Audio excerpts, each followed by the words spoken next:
පුතේ අද අපි කතා කරනවා විකුණුම් ජර්නලය පිළිබඳව. ඒතර මොකද්ද විකුණුම් ජර්නලය කියලා කියන්නේ? ප්‍රශ්නාංක 1 වගෙන් අහනවා විකුණුම් ජර්නලය යනු කුමක්ද? ඒතර මොකද්ද විකුණුම් ජර්නලය කියලා කියන්නේ? ව්‍යාපාරයක වෙළඳ භාණ්ඩ ණයට විකිණීමට අදාළ විස්තර ඇතුළත් කරන උපයෝගී පොතට අපි කියනවා පුතේ විකුණුම් ජර්නලය. ඒතර මොකද්ද මේ වෙළඳ භාණ්ඩ කියලා කියන්නේ? ව්‍යාපාරයක් සාමාන්‍යයෙන් එදිනෙදා විකුණන භාණ්ඩ වලට අපි කියනවා වෙළඳ භාණ්ඩ කියලා. දැන් එළවලු කඩේක නම් සාමාන්‍යයෙන් එදිනෙදා විකුණන්නේ එළවලුනේ. අන්න ඒකට අපි කියනවා වෙළඳ භාණ්ඩ.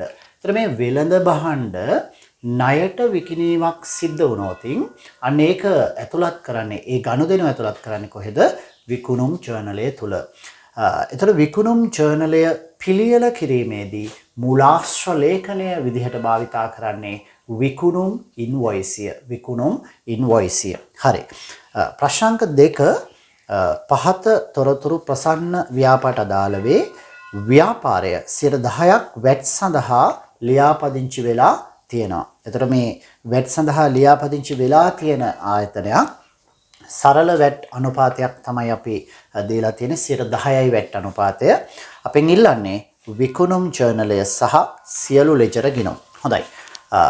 අපි රූල් කරගමු විකුණුම් ජර්නලය.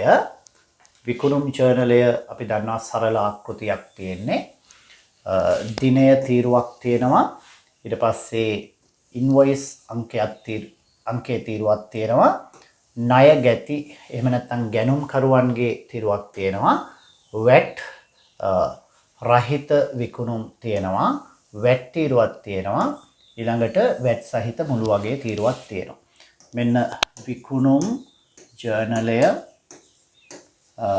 දිනය තීරුව, ගනුදෙනුව සිදු වූ දිනය තීරුව, ඉන්වොයිස් අංකය තීරුව, ණය ගැතියෝ තීරුවක් තියෙනවා. වැට් රහිත වටිනාකම, ඊළඟට වැට් අගය, ඊළඟට වැට් සහිත අගය. එතකොට මෙන්න රුපියල් 1000 වලින් අපි හැදුවොත් රුපියල් 1000 කියලා අපි ලියන්න ඕනේ. ඊළඟට පොදු ලෙජරේ තියෙනවනේ. පොදු ලෙජරය තුල ගිණුම් 3ක් අපිට ගන්න සිද්ධ වෙනවා. හරිද? මොනවද ඒ ගිණුම් 3? එකක් තමයි විකුණුම් ගිණුම. ඊළඟට අපිට අවශ්‍ය වෙනවා වැට් පාලන ගිණුමක්. ඊළඟට අවශ්‍ය වෙනවා ණය ගැති පාලන ගිණුම. ණය ගැති පාලන ගිණුමක් අවශ්‍ය වෙනවා. දැන් අපි ණය ගැති ලෙජරයට එනවා. ණය ගැති ලෙජරය. මේ ණය ගැති ලෙජරේ ගනුදෙනු සංඛ්‍යාව මත අපිට ගිණුම් අවශ්‍ය වෙනවා. හොඳයි. අපි රූල් කරා ඊටාම සරලයි. බලන්න පළවෙනි ගනුදෙනුව මොකද්ද? දිනේ 1.10 ඉන්වොයිස් අංකය 11 දීලා තියෙනවා. අමිලට විකුණුම්. එහෙනම් ණය ගැතියා අමිල. මෙතන බලන්න වැට් සහිත මුළු අගය අපිට දෙනවා. වැට් සහිත මුළු අගය දීලා තියෙනවා 3,30,000. මේ 3,30,000 ඇතුලේ වැට් කීයක් තියෙනවද කියලා බලමු. කොහොමද හොයන්නේ? දැන් අපි දන්නවා වැට් සහිත අගයනේ 330 කියලා කියන්නේ. වැට් ප්‍රතිශතයේ 10%ක්නේ. එහෙනම් අපි බෙදන්නේ 110න් බෙදලා 10න් වැඩි කරනවා. සුළු කරන්න පහසු සංඛ්‍යාවක් තමයි දීලා තියෙන්නේ. අපිට එනවා 30,000ක්. එහෙනම් වැට් සහිත 330යි අගය, වැට් ප්‍රමාණය 30ක් අපි ගණනය කරා. එහෙනම් වැට් රහිත අගය කීයද? 3,00,000යි. මේක අපි සටහන් කරන්න ඕනේ අමිලගේ ගිණුමේ හරට දානවා පුතේ. දිනේ 1.10 විකුණුම් කියලා දාන්න වැට් රහිත 300. වැට් ප්‍රමාණය දාන්න වෙනම රුපියල් 30000ක්. එන අමිලට හර කරා විකුණුම් කියලා ලක්ෂ 3ක් වැට් කියලා 30000ක්. හොඳයි.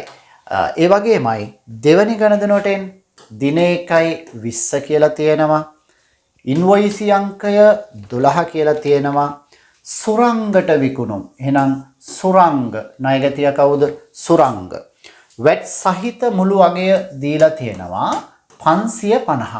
550ක් දීලා තියෙනවා.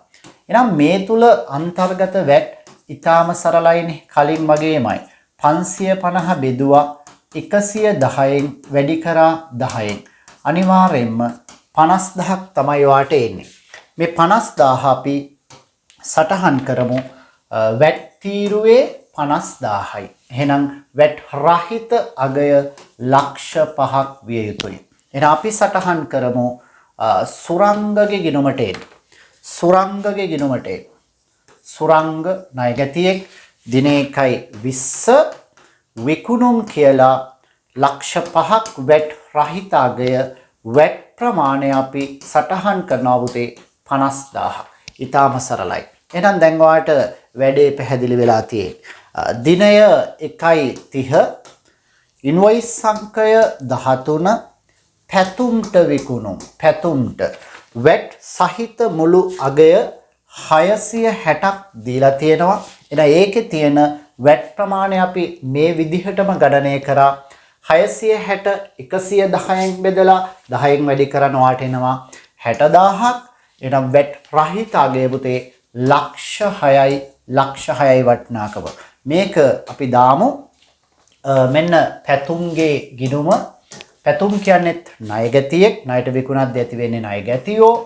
දින 1.30 විකුණුම් කියලා වැට් රහිත 600ක් වැට් ප්‍රමාණය 60ක් හර කරන්න ඕන. ඊටාම සරලයි. හොඳයි. දැන් අවසාන වශයෙන් අපි මේ විකුණුම් ජර්නලේ තීරු ටික එකතු කරනවා පහලට. වැට් රහිත මුළු අගය කීයද කියලා බලන්න. 0.2යි මෙතන 3යි 5යි 8යි 6යි 14යි 1400යි. එනම් වැට් අනිවාර්යෙන් මෙන්නේ 140ක්. මෙතන 15යි 40ක් මගේ එකතුව නිවැරදි නම් එන්න ඕනේ. වැට් රහිත ලක්ෂ 14යි වැට් 140යි. එහෙනම් 15යි 40ක් වෙනවා වැට් සහිත මුළු වගේ. මේක කොහොමද සටහන් කරන්නේ පොදු ලෙජරය තුල? මෙතන තියෙන මෙන්න මේ වැට් රහිත ලක්ෂ 14 වැට් රහිත ලක්ෂ 14 මේ බලන්න සරලයි ගොඩනගා ගන්න විදිහ. ණයගැතියන්ට හර කරන්න විකුණුම් කියලා ලක්ෂ 14ක්. විකුණුම් ගිණුමට බැර කරන්න ණයගැති කියලා ලක්ෂ 14ක්. ඊළඟට අපිට ආවා වැට් ප්‍රමාණයක් 140ක්. මේ 140 සටහන් කරන්නේ පුතේ ණයගැතියන්ට හර කරන්න වැට් කියලා 140ක්. වැට් පාලන ගිණුමට බැර කරන්න ණයගැතියෝ කියලා 140ක්. පැහැදිලිද? එහෙනම් මේකේ සටහන ගියේ මේ ලක්ෂ 14 විකුණුම් ගිණුමට බැර කරා. මේ විකුණුම් ගිණුමට බැර කරා. ඊළඟට වැට් ප්‍රමාණය 140 වැට් පාලන ගිණුමට බැර කරා. මේ මුළු අගය 15යි 40 ණයගැති පාලන ගිණුමට හර කරන්න ඕන. ඊටාම පැහැදිලි. එහෙනම් මෙතන ඔයා වැදගත් මතක තියාගන්න විකුණුම් ජර්නල් එක කිව්වේ මොකද්ද? වෙළඳ භාණ්ඩ ණයට විකිණීමට දාලා විස්තර ඇතුළත් කරන උපයෝගී පොත. මූලාශ්‍ර ලේඛනය මොකද්ද? ඉන්වොයිස් විකුණුම් ඉන්වොයිසිය මූලාශ්‍ර ලේඛනය විදිහට භාවිතා කරනවා. ඒතර විකුණුම් ජර්නලය හදන විදිහ ඊටාම පැහැදිලි. මේකේ අවසාන එකතුව මේ වැට් රහිතගේ විකුණුම් ගිණුමට බැර කරනවා. වැට් ප්‍රමාණය වැට් පාලන ගිණුමට බැර කරන එක ව්‍යාපාර වගකීමක්. මේ මුළු අගය 15යි 40 ණයගැතියාට ණයගැති පාලන ගිණුමට හර කරන්න ඕන. එතකොට මෙතෙන්දී වැට් ගණනය කරපු විදිහ වැට් සහිත අගය දීලා තිබ්බතින් පුතේ බෙදන්නේ 110න් වැඩි කරේ 10න්. මේ ටික බලා ගන්න. වාට අනිවාර්යයෙන්ම වැදගත් වෙයි.